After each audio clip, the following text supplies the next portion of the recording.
Jadi saya khawatir kalau dari level presiden itu dinilai oleh publik ikut melakukan praktek dinasti politik dengan anaknya yang jadi wakil presiden dan dibantu dengan berbagai macam cara dan upaya. Saya kira Panji belum memahami arti demokrasi kalau mengatakan itu. Kenapa? Karena dinasti politik itu ada di seluruh dunia.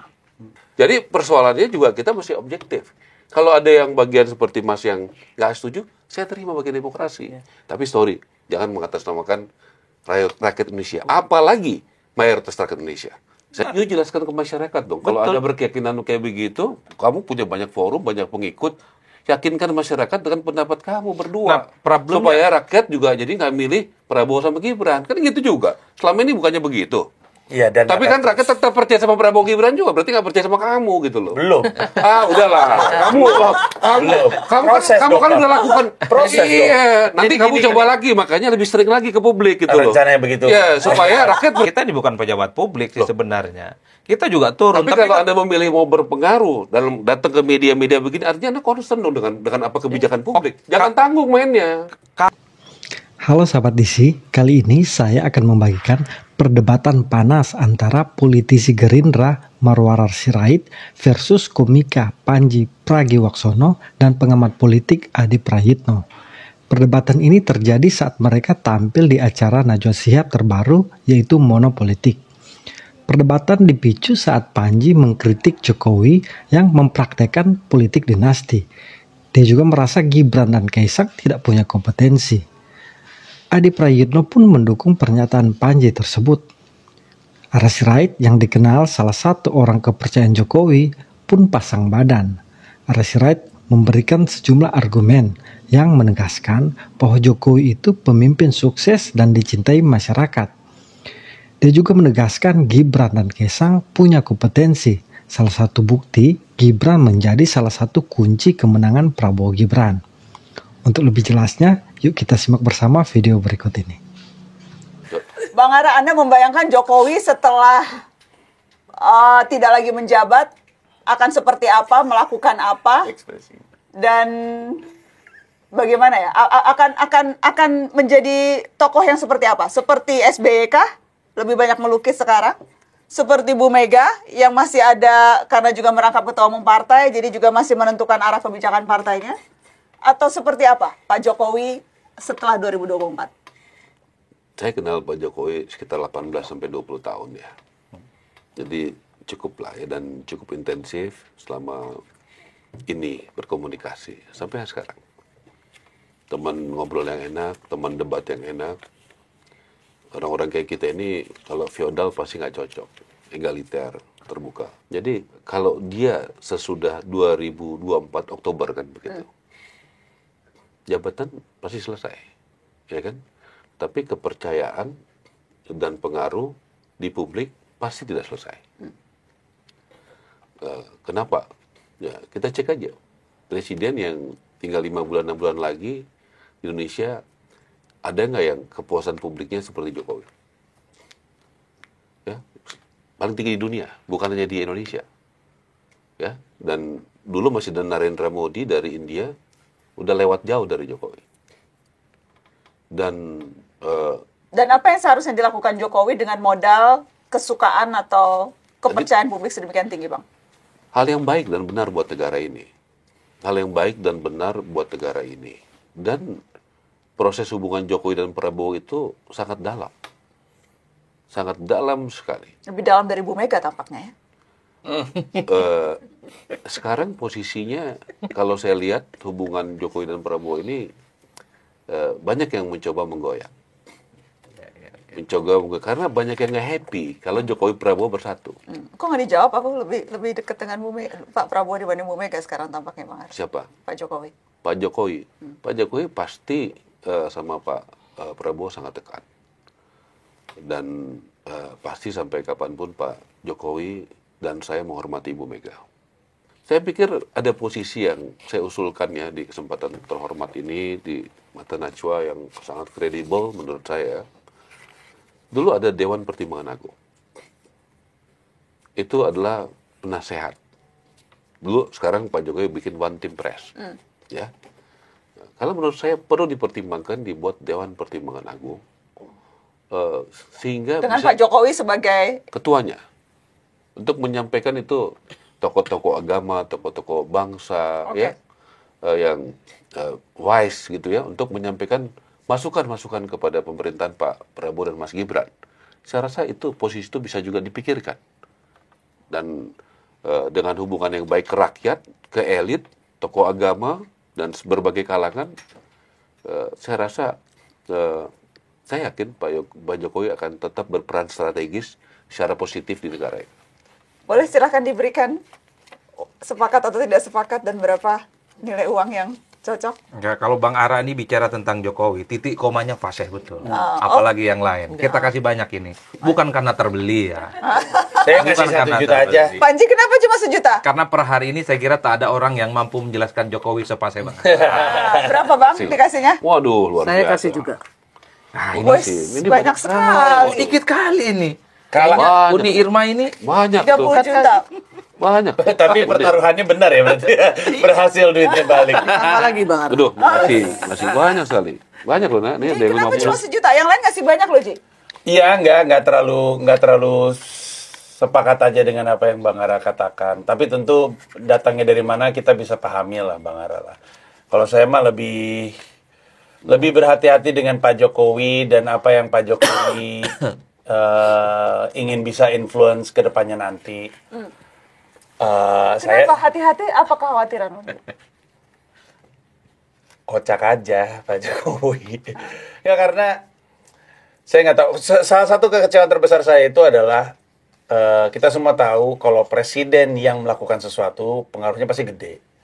Mau itu meninggalkan sebuah kebijakan yang akan berlaku untuk waktu yang sangat lama, apapun yang presiden lakukan itu sangat berpengaruh. Jadi saya khawatir kalau dari level presiden itu dinilai oleh publik ikut melakukan praktek dinasti politik dengan anaknya yang jadi wakil presiden dan dibantu dengan berbagai macam cara dan upaya.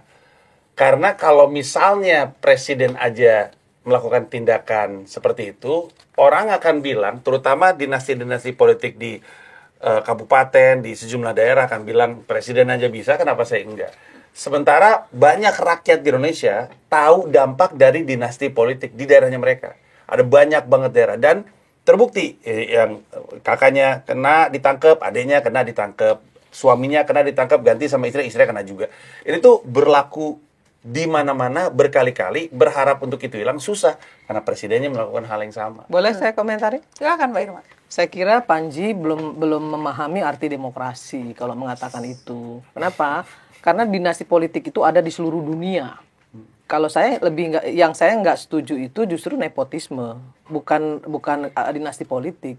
Kalau dinasti politik misalnya begini, Adi punya perusahaannya ini kemudian dia menggantikan dia sebagai direktur tuh anaknya. Karena memang anaknya pinter, anaknya cerdas, pinter dan memang bisa memimpin perusahaan ini. Kenapa tidak? Kenapa harus orang lain? Kan dia percaya dengan anaknya ini. Perusahaan ya Mbak? Ya, Perusahaan keluarga ya? Apapun, termasuk juga di pemerintahan. Saya kira nggak masalah. Tapi kalau misalnya ini ada gubernur, anaknya ini nggak ngerti apa-apa, ada bupati, anaknya nggak ngerti apa-apa, tapi didorong. Terus di DPR, atau dia menjadi bupati pelangap pelongo, nggak bisa juga, kerja nggak bisa. Kalau orang mengatakan Pak Jokowi pelangap pelongo, tapi yang sudah kita nikmati hari ini, itu juga berkat Pak Jokowi loh. Anak-anaknya? Anak-anaknya kan, anak-anak dia kan sudah punya istri. Enggak, Masa maksudnya dia nggak boleh berusaha apakah- untuk hidup dia sendiri, enggak, maksud tadi kan kita kan bertanya dirinya kan, kalau sendiri, untuk anaknya keluarganya. kompeten, boleh. Anaknya Jokowi, siapa bilang nggak kompeten? Menurut saya Kaesang contohnya nggak kompeten untuk Ya jadi kalau ketua menurut partai. Anda, kalau menurut saya dia kompeten. Oke. Dan saya nggak bilang Anda belum tentu juga Anda kompeten menurut saya. Iya, Seperti betul. itu. Jadi nggak ada masalah gitu loh. Jadi menurut saya soal kompeten dan tidak kompeten, saya lihat ketika di debat, menurut saya si Belimbing Sayur ini kompeten. Siapa belimbing sayur itu? Yang suka dibilangin Samsul. Oh, Samsul. Belimbing Sayur. Gibran. Yang mengendorse kan partai politik juga. Bukan Pak Jokowi yang menyodor-nyodorkan kalau menurut saya. Oke, Partai politik kok yang boleh nanya yang dikit ya. mengendorse. Ntar dulu, Seperti Mas itu. Adi. Gimana Mas Adi? Ya, saya sebenarnya kalau Pak Jokowi itu tentang approval rating, tingkat kepuasan publik, itu nggak ada yang bantah apapun. Tapi kalau diiris satu persatu, Apa yang menyebabkan publik itu terus jatuh cinta ke Jokowi kan dua faktor sebenarnya, infrastruktur sama bansos. Dan itu terjadi sepanjang Jokowi jadi presiden. Kalaupun toh ada isu kenaikan BBM, isu terkait dengan COVID, kemudian demokrasi juga dikritik dan seterusnya, tingkat kepuasan publik terhadap Jokowi itu tidak pernah di bawah 65%. Nah, karena itu tadi orang puas dengan infrastruktur. Dulu orang mau ke Surabaya repot, naik bis, naik kereta itu berdiri. Sekarang 8 jam sampai ke Surabaya. Bagus dong. Itu bagus. Artinya apa? Tingkat kepuasannya bagus. Yang kedua, bansos. Bansos kan bukan hanya cash and carry, tapi banyak bantuan-bantuan yang lain. Di UMKM dan seterusnya, itu diapresiasi. Bagus juga kan? Kalau dalam konteks itu bagus sekali. Tapi unfortunately, sebagai sebuah diskusi secara akademik, ada dua hal catatan penting. Pak Jokowi itu nyaris tanpa celah sebenarnya. Kalau tidak ikut serta apa yang disampaikan oleh Mas Panji, yang kedua, tidak pisah dengan PDIP. Kalau itu tidak dilakukan di akhir masa jabatan politiknya, rasa-rasanya bukan hanya 75% tingkat kepuasan publik terhadap Jokowi, bisa 100%. Karena catatan publik Jadi menurut Anda dua hal itu blunder Jokowi di akhir pemerintahannya? disebut blunder sih tidak, tapi ini akan diingat oleh publik. Karena dulu orang berharap Jokowi Publik yang ini... mana, Dek? Ya saya salah satunya, Berarti bukan kelompok-kelompok publik dong kalau Anda sendiri. kelompok-kelompok aktivis dan gerakan civil society, Minimal di aktivis. meja ini dua. Ini Kalau aktivis. dua bukan publik Karena dong. begini, Artinya kan publik oknum. begini, Yuni, Ya, aktivis gerakan civil society, kelompok-kelompok kritis lainnya, pegiat-pegiat demokrasi kan cukup menyayangkan. Dulu Jokowi itu dinilai punya diferensiasi, punya nilai pembeda dengan yang lain, bukan darah biru, bukan ningrat politik, orang biasa-biasa saja jadi presiden. Publik juga berharap Jokowi itu tidak seperti elit-elit di negara ini yang punya kecenderungan untuk menyertakan keluarga besarnya terlibat dalam politik. Itu 4 jempol saat itu. At the end of the day-nya, saya nggak mau berdebat soal proses ya Mas Panji. Anggaplah ini sudah selesai. Publik kan cukup menyayangkan sebenarnya. Kalau ini tidak dilakukan, tidak merestui misalnya anak, menantu, dan seterusnya maju, ini saya kira akan menjadi cukup luar biasa ke Pak Jokowi. Nah yang kedua, itu tadi perpisahan dengan partai pengusungnya. Apapun serumit apapun hubungnya, ini yang kemudian membuat catatan. Orang-orang di negara ini akhirnya menganggap bahwa persoalan ideologi, identitas partai, loyalitas itu wassalam, udah nggak ada tuh. Kalau presiden saja bisa jalan dengan partainya, bagaimana yang lain? Tapi saya selalu bilang. Kan begitu. Jadi Itu saya selalu hilangnya. bilang. Kan saya ini hanya memberikan Iya. satu catatan kritis saja. Iya. Kalau tanpa ini, dua hal ini, Pak Jokowi itu bisa dikasih nilai 100 kok sama orang. Selebihnya ya saya kira sudah selesai. Boleh Nana? Silakan Bang Ara. Karena ini saya ya. Ya. Makasih tadi statementnya. Tentu tidak ada yang sempurna. Siapapun pasti ada kekurangannya ya. Cuma Tuhan yang sempurna, termasuk Pak Jokowi pasti ada kekurangan. Tapi pasti lebih banyak rakyat Indonesia yang percaya dan sayang sama dia. Apa kekurangan Pak Jokowi, Bang? Kalau menurut saya, terlalu sabar. Oh, itu kekurangan. Ya. Itu aja kalau menurut saya, terlalu sabar. Menghadapi?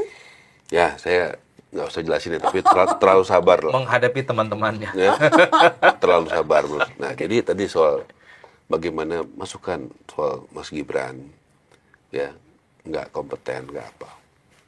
Saya rasa Nana sangat objektif. Tadi yang disebut Kaisang sih. Sebenarnya saya lebih ke Kaisang kalau kompetensi ya. Tadi ada ya Gibran juga kan, nggak apa-apa. Gibran, kalau Nana saya yakin objektif dan pasti masih ingat dari berbagai data survei Pilpres yang baru selesai kemarin, bagaimana dukungan rakyat terhadap wapresnya, cawapres. Ada nomor 1 ada Muhaimin, nomor 3 ada Mahfud, ada Gibran. Gibran jauh sekali di atas. Bisa ada yang mau bantah statement saya? Jadi artinya rakyat setuju, mayoritas setuju mendukung Gibran Sebagai anak Jokowi. sebagai cawapres. Yang kebetulan anak Jokowi. Ya, tapi nggak semua anak pejabat menang. Banyak pilkada juga anak ini nggak menang semua. Kan dia dipilih bukan diangkat. Jokowi juga pernah dulu bayang itu mau jadi PNS nggak terpilih, ya udah nggak apa-apa. Dan kalau tadi ada kritik sama Kaisang, sorry, lihat datanya berapa persen naiknya PSI. Kalau tidak lolos ya, tapi berapa persen naiknya? Itu Nah. karena Kaisangnya yang atau Nggak, kan kita mesti ada atau tadi kan karena Kaisang memasang foto Jokowi loh, tadi atau kan- karena apa? Karena kalau tadi Tadi kan Nana bilang lihat proses dan output. Saya kan kita mengevaluasinya dari dua itu ya. Saya tahu dia kerja keras kok Kaisang. Saya tahu begitu. Tapi memang perlu lebih banyak waktu. Begitu. Dan kalau memang Pak Jokowi itu, saya nggak pernah dapat instruksi dari dia untuk A, B, C. Tapi saya tahu hatinya Jokowi itu ada di Prabowo dan di Gibran. Saya mengerti itu. Kalau kita dekat sama orang, nggak perlu kita didapat pesan atau perintah. Ya, kalau kita dekat sama orang, kita tahu kok. Kita punya hati yang sama, mau kemana begitu. Oke. Jadi yang jelas isu soal legacy Jokowi, isu soal demokrasi, isu soal berbagai hal yang memang mewarnai politik kita hari-hari ini itu. Sorry, saya soal MK ya, tadi banyak yang bahas. Kan MK itu kalau dianggap itu salah, saya rasa rakyat Indonesia itu udah nggak terima di mana-mana. Ada yang nggak puas, tapi segelintir orang aja. Jauh lebih banyak yang puas gitu loh. Saya sepakat kalau misalnya kebijakan-kebijakan itu yang dilakukan itu nggak benar gitu ya. Jokowi terlibat, mainkan MK, keputusan. Itu kemarin dia hadirkan menteri malah menjelaskan, betul nggak Mbak? Ya kan? Ya. Bagaimana bahwa anggaran itu, orang DPR semua ada partai kok, termasuk nomor 1, nomor 3 ada partainya. Semuanya setuju dengan anggaran itu. Jadi persoalannya juga kita mesti objektif. Kalau ada yang bagian seperti Mas yang nggak setuju, saya terima bagian demokrasi. Ya. Tapi sorry, jangan mengatasnamakan rakyat Indonesia. Apalagi mayoritas rakyat Indonesia. Saya nggak setuju. Ya, ini dengan segala hormat, Bang. Demokrasi beda pendapat. Saya dengar Abang sering banget menggunakan banyak yang suka, seakan-akan itu hal yang menggambarkan kebenaran gitu. Karena kalau banyak percaya, yang suka... Enggak. Tidak percaya. Saya tidak percaya. Kenapa? Nah, banyak yang percaya. Karena pertanyaannya adalah percaya nggak? Oke, banyak yang percaya, banyak yang suka, apapun itu. Likability, electability, apapun itu. Ya. Kalau banyak yang suka, banyak yang percaya jadi patokan, saya khawatir. Karena banyak yang suka, banyak yang percaya, banyak yang mengkonsumsi, banyak yang memilih. Tidak berarti apa-apa. Dengan segala hormat, Bang. Situs paling banyak disukai di Indonesia adalah situs porno. Itu tidak menggambarkan apa-apa. Dipercaya. Ya mungkin dipercaya. Saya nggak tahu apakah dia dipercaya. Makanya karena kamu nggak tahu, saya kasih tahu ukurannya percaya. Kita nggak bisa benar-benar mengambil itu kalau misalnya kamu lihat, kamu juga termasuk yang nggak percaya sama survei berarti? Enggak, saya nggak tahu. Ketika orang terpilih, saya nggak tahu. Ketika Gibran terpilih adalah karena dipercaya atau karena disukai atau karena percaya pada bapaknya. Itu yang saya nggak tahu. Dipercaya. Datanya jelas, tadi saya bilang sama anak-anak, buka kok datanya semua survei. Jauh di atas Pak Mahfud, dan jauh di atas Mas Muhaimin. Itu jelas kok orang. Kalau ada bagian-bagian yang nggak setuju, yang memang nggak terima, itu bagian aja. Tapi jangan klaim mayoritas rakyat Indonesia. Ini udah. Kalau saya begini ya, ada hal-hal yang sifatnya substantif sebenarnya. Apa yang disampaikan oleh Mas Panji, dan mungkin saya di berbagai kesempatan, tentang kualitas demokrasi, tentang politik dinasti, dan seterusnya, dan seterusnya. Ini kan sifatnya kualitatif, dan hanya dikonsumsi tidak banyak orang. Hanya orang yang engage ya dengan politik, hanya mereka yang terkait dengan isu-isu demokratisasi, kelompok-kelompok aktivis. Ini nggak ada kaitannya dengan popularitas dan elektabilitas. Karena you jelaskan ke masyarakat dong. Kalau ada berkeyakinan kayak begitu, kamu punya banyak forum, banyak pengikut, yakinkan masyarakat dengan pendapat kamu berdua. Supaya rakyat juga jadi nggak milih Prabowo sama Gibran. Kan gitu juga. Selama ini bukannya begitu. Iya, dan tapi kan rakyat tetap percaya sama Prabowo Gibran juga, berarti nggak percaya sama kamu gitu loh. Belum. Udahlah. Kamu kan udah lakukan proses. Iya. Nanti kamu coba lagi, makanya lebih sering lagi ke publik gitu loh. Rencananya begitu. Ya, supaya rakyat percaya dengan pandangan begini. Sampai hari ini rakyat nggak percaya sama kamu. Gitu. Kalau saya sih nggak lihat gitu. Kamu jantan juga. Konteks nggak percayanya karena belum pernah, karena nggak pernah mencalonkan. Coba mencalonkan mungkin ini. Tapi mendorong ya. Betul. Kenal. Memang ada distingsi konsumsi informasi ya. Kalau kelas menengah ke atas ini kan apa yang sering kita diskusikan, demokrasi, MK. Di bawah itu nggak ngerti yang gitu-gitu. Turun ke bawah dong. Yang tahu di bawah itu adalah memang ada yakin apa yang Anda perjuangkan. Saya waktu membongkar sentuhan tentang bansos dan seterusnya. Kan itu yang kemudian terjadi. Ketemu masyarakat. Ya sorry tuh saya Bang, kita ini bukan pejabat publik sih sebenarnya. Kita juga turun. Tapi kalau Anda memilih mau berpengaruh dalam datang ke media-media begini, artinya Anda concern dong dengan apa kebijakan publik. Jangan tanggung mainnya. Kalau itu terus kita lakukan dan ini melampaui batas hasil kan? Belum. Dan ini akan kita lakukan sepanjang hidup kita. Nggak ada urusannya dengan hasil pemilu di 2024. Nggak ada urusannya dengan pemilu 2009. Jadi kita punya posisi politik masing-masing, keyakinan masing-masing. Kalau kita perjuangkan dengan cara yang baik tentunya, dengan aturan yang baik. Apa yang kita perjuangkan? Saya diajarin berpolitik itu, memperjuangkan apa yang kita yakini benar. Saya datang ya ke Subang, Majalengka, Sumedang pada saat teman-teman itu nggak percaya kamu nggak mungkin terpilih, Ra. Saya bilang saya percaya saya akan terpilih dengan doa dan kerja keras. Waktu memulai Senturi, ya pada banyak sekali nggak percaya nggak mungkin menang, bisa kok. Jadi saya nggak percaya juga dengan orang-orang yang pesimis gitu loh ya.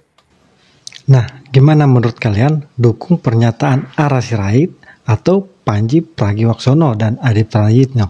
Yuk komen di kolom komentar. Sampai jumpa.